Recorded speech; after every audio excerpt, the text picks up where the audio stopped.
and try out our very first Hidden Commanders deck with Withengar Unbound. Can we stab Razaketh, Narset, or Slimefoot in the heart with our Cursed Blade to release the evil demon?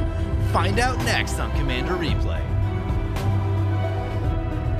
Welcome back, everyone. Playing some Hidden Commander with Mathis Fiendseeker up front, but Withengar Unbound is our actual commander. Take a look at our opening hand. We've got 3 lands, a Signet, Sun Titan. Looks pretty good. Let's keep that. It looks like we've got some opponents this game in Razaketh the Foul-Blooded, Slimefoot the Stowaway, and Narset Enlightened Master. Narset is always very scary. Razaketh can be scary in the late game too, because they can tutor for basically anything they want. And if they're trying to assemble a combo, it becomes easy to do when you can tutor for multiple cards out of your library. Anyway, so we get to play first. We draw into and open the armory. Right here, let us play this. Let's play the Verdant Catacombs. We need something with red. Let's crack it. We'll get one of our black-red tap lands. We'll get Canyon Slough. So as I mentioned, we're playing Mathis Fiendseeker. It was out of Commander 2017. Not a card that's seen a ton of play, and particularly not in the style that we've built around it. Anyway, it's a red, white, and a black for a 3/3 with Menace. At the beginning of your end step, put a bounty counter on target creature an opponent controls. For as long as that creature has a bounty counter on it, it has, when this creature dies, each opponent draws a card and gains 2 life. And that's going to bring it back to our turn. So turn 1 looks like they are playing the Shadowborn Apostle deck. Turn 1 Essence Warden for the Slimefoot, good card, and a turn 1 Soul Ring for the Narset. This could be a quick game. Let's see how things go. Right here, we'll lay down the Fetid Heath, play the Signet, and pass the turn. Yep, there's another Shadowborn Apostle. Shadowborn Apostle's going on the attack, going into the Narset. Yep, that is always a good idea. Leaving Narset in a game is a good way to lose a game of Commander. Finishing up on our deck. So our deck is an equipment-based deck, and our goal is going to be to get Elbrus the Binding Blade down. We want to get it equipped, we want to attack with it, we want to transform it, and we want to get Withengar Unbound into play. That is the goal of this deck. Now, we do have some other win conditions. We have some pretty standard Mardu good stuff in Sun Titan and Godo and a few things like that. We do also have the infinite combo with Sword of Feast and Famine, Aggravated Assault, and Neheb the Eternal. So that is a route that we could go also if we are needing to. But really, we're going to try to get Withengar Unbound and try to win that way if we can. We're also sporting a lot of spot removal in this deck, which is really nice. Right here, we're on 4 mana. Let's play the Isolated Chapel. We'll just grab Mathis right here. Question will be what to do with this Open the Armory. We also have a Godo in hand as well. We do have Sunforger in the deck, and we may need to go for Sunforger just to stop Narset. By the way, Essence Warden seems pretty good when someone's playing a Shadows Apostle deck. Put a bounty counter on the Essence Warden. So turn 2, Slimefoot also laid down a Smuggler's Copter. So 2 more Shadowborn Apostles swinging into the Narset. Slimefoot the Stowaway coming into play. Slimefoot's ability, by the way, for those that aren't familiar, Slimefoot is 1 black-green for a 2/3. Whenever a Saproling you control dies, Slimefoot the Stowaway deals 1 damage to each opponent and you gain 1 life.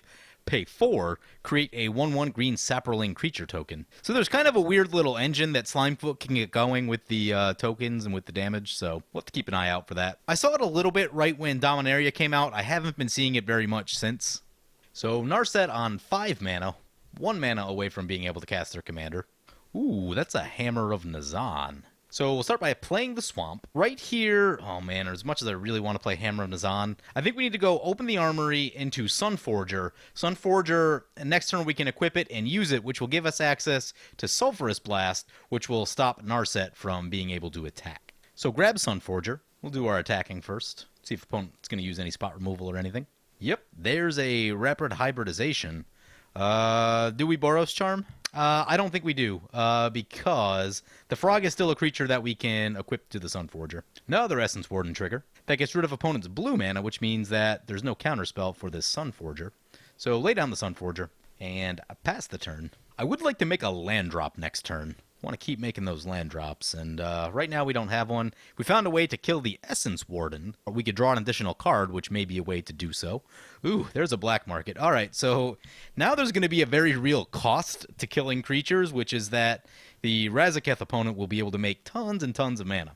Now, with Sunforger, we do have the ability to find a lot of spot removal to get rid of that black market, but we are several turns away from being able to actually do that on account of, because our mana will probably have to be used up on Sunforger to stop Narset anyway. Sky Shroud claim for the Slimefoot.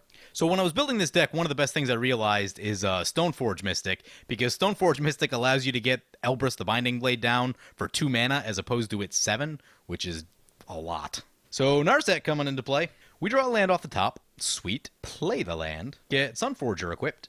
We could take a shot into the Razaketh right here. The question is, when are we going to blow the Sunforger? Yeah, I think we can take a shot. We can take a shot into the... We can't attack into Narset because of the first strike. Maybe we attack Narset, use the Sunforger, and just get the damage in that way. Yeah, I think I like that. Honestly, I want to keep just working on the Narset opponent. So attack Narset, use the Sunforger, get Sulphurous Blast, cast Sulphurous Blast, and that'll also get an additional 2 damage into Narset the player as well. That does put a lot of black market counters, so that'll be the next thing that we have to deal with. But, we draw an extra land, so we'll be able to make next turn's land drop as well, which I like. And we'll get 3 damage into the Narset, so they go down to 32. Oh, some of the Sulphurous Blast damage got canceled out by the Mathis bounty trigger. So there's black market, gonna do some work for the Razaketh. So, Mana Vault coming down for the Razaketh, so they definitely have Razaketh mana. Another Shadowborn Apostle. There's Razaketh. Yep, sacrifices the Shadowborn Apostle, gonna get to tutor for something, and gonna put another counter on that black market. Tendershoot Dryad coming down. That card is better than you think it is. When it comes into play, you're just like, it's a token maker, and then a couple turns later, you realize that the board is completely flooded with 3/3 tokens. And it's spitting out 3/3s already. They have City's Blessing. There's a Strionic Resonator for the Narset, and a Signet. So this turn is going to be a Return to Dust on Soul Ring and Black Market. Opponent still has some mana up, though, which is not the best. There's another Tendershoot trigger. Here's a Homeward Path. Play the Clifftop Retreat. Equip the Sunforger. Narset, unfortunately, has 4 mana up. 4 cards in hand. Could have a counterspell. I think we go for it right here. So, Sunforger. Getting Return to Dust, cast Return to Dust, hit the Soul Ring, and hit the Black Market. And they go down. Nice. Didn't think that was actually going to resolve. And then we'll go to combat against the Narset. And pass the turn like that. We can leave up Boros Charm mana, but that's about it. Temple of the False God for the Razaketh, so able to make up a little bit of their lost mana from the Black Market. I'm fairly sure that they had big plans for that Black Market staying in play, though. At some point, we're going to have to figure out how to deal with this Tendershoot Dryad. Oh, Curse of the Cabal. Let's see who it's targeting. Okay, no target's chosen yet. The target doesn't happen until it comes into play. Interesting. Another Tendershoot trigger. Makes me sad that Razaketh did not attack into the Narset. Narset currently has 6 mana, so they will need 2 more mana to be able to cast their commander, so we might be able to leave them alone for at least a little while, at least in terms of removal. So I hate when everyone stops attacking like this. Opponent has some tokens. Should be using those to do some damage. Opponent says he's never used Curse of the Cabal until this game. I don't know. It's not the best. Opponent sacrificed a permanent. Now it's got 4 counters on it. This game could easily be over before 4 counters come off of it. There's a Spell Twine. I bet this Return to Dust is going to hit our Sunforger. So opponent's going to Rapid Hybridization the Tendershoot, and that's why you want to get damage in when you have it, and not just sit back. Especially because there's not really anything on board. I mean, the tokens can't block Razaketh, so you might as well just attack with them. We have 1/3/3, so leave a token back for defense, and everything is fine. So our Sunforger is going to go down, unfortunately, to our own Return to Dust off of the, Spell Twine. Also going to get the Mana Vault. So Tendershoot Dryad goes down. Now the tokens turn into 1/1s, making them much less scary. Still has 8 tokens plus the Frog, though, which is, that can do a little bit of damage. We no longer have our Sunforger safety net, but we got some pretty good value out of it before it kicked the bucket. Not going to sacrifice a permanent to that Curse of the Cabal. No, thank you. There's a Balin. We get the equipment stuff going. That'll be handy. Play the Homeward Path. What do we do this turn? I've been trying to figure out what to do this turn. We're on 8 mana. We could go Godo. Yeah, I think we go for our commander right here. Play Godo. Especially since all the blue mana's tapped out. I like this a lot. Get Elbrus the Binding Blade. Equip Elbrus the Binding Blade. Go to combat. Go into Narset for 4. Come on. Want to see this thing flip? Elbrus the Binding Blade trigger. Equip creature deals combat damage to a player. Unattach Elbrus. Then transform it. There he is, Withengar Unbound. 13-13 flying, intimidate, trample. Whenever a player loses the game, put 13 +1/+1 counters on Withengar. Our commander is in play. Opponent plays the Noxious Gear Hulk. Do not shoot our Withengar Unbound. Oh, come on. Oh, didn't you... Well, we have Buried Ruin in the deck, which we'll need to find if we want to dig that back out, but that is sorely disappointing. Razaketh going to swing into us, so now it looks like we're going to have to try to put a hurting on him. Saproling Symbiosis. You may cast Saproling Symbiosis, Soda Flash for 2 more. Create a 1/1 green Saproling token for each creature you control. Well, that's pretty good. Ooh, Sword of Feast and Famine. It's a good card. No, they don't have any additional creatures yet. That's good, though. I guess we should have went Hammer of Nazan first. Well, I guess it wouldn't have mattered because Hammer of Nazan would have been on something else. Brings it back to our turn. There's an Ancient Craving. Card draw seems very reasonable. I'd like to keep making land drops still. Play the Ancient Craving. Wow, no lands and all that. That is very disappointing. There's Neheb. Sadly, 1 land short on Neheb. Right here, thinking Hammer and Nazan this turn. Put Hammer on the Godo. Take first attack into the Razaketh opponent. Ooh, opponent's gonna block with the Noxious Gear Hulk. Was not expecting that. Thought they would just take the damage, especially since they're at 43. That's fine. That's a little bit of punishment for them. And then we'll get back to our plan of eliminating Narset. Yep, and there's the Swords to Plowshares. I was worried about something like that from the Narset opponent, so that's why I went for the other one first. A little sad about losing Godo right there, but that's how it goes. Then we'll pass the turn like that. So, Curse of the Cabal going to go down to 2 counters on the suspend. Opponent sacrifices the Razaketh? Weird. Thinking a board wipe or something? Maybe they did it by accident. Huh. Was odd. Oh, Living Death. That explains it. Anything we can get into the graveyard? We have no creatures in the graveyard. Uh-oh. Opponent just put Infect on Slimefoot? Does that mean we all die? I believe that it does. Yup.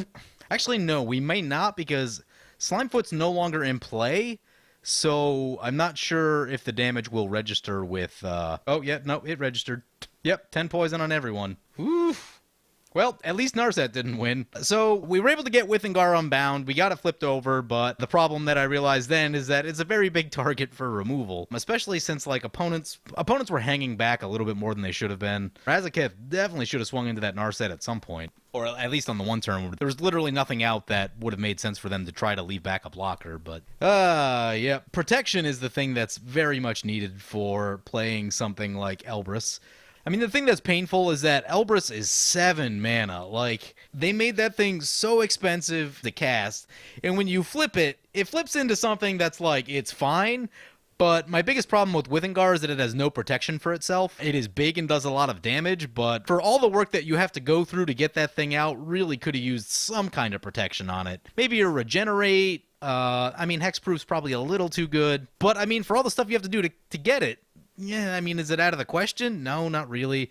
Maybe something like the protection from instants. Yeah, so that's the one thing I would have liked to have seen, but, you know, Dark Ascension has some epically terrible mythic rares in it, and it's sad because I opened a lot of that set, and most of those cards not doing much price-wise, even from, you know, 8 years ago or whenever that was. But yeah, anyway, so we were able to get Withengar Unbound, but showing off just how fragile it actually is when you get it. Ideally, we'd have like Aurelia and Fervor down so that we could attack right when it comes out, but the whole fact that even once you flip it, you can't naturally attack with it until your next turn, just so painfully slow. Anyway, hope you guys enjoyed this video. As always, feel free to comment, like, or subscribe. Thank you for watching.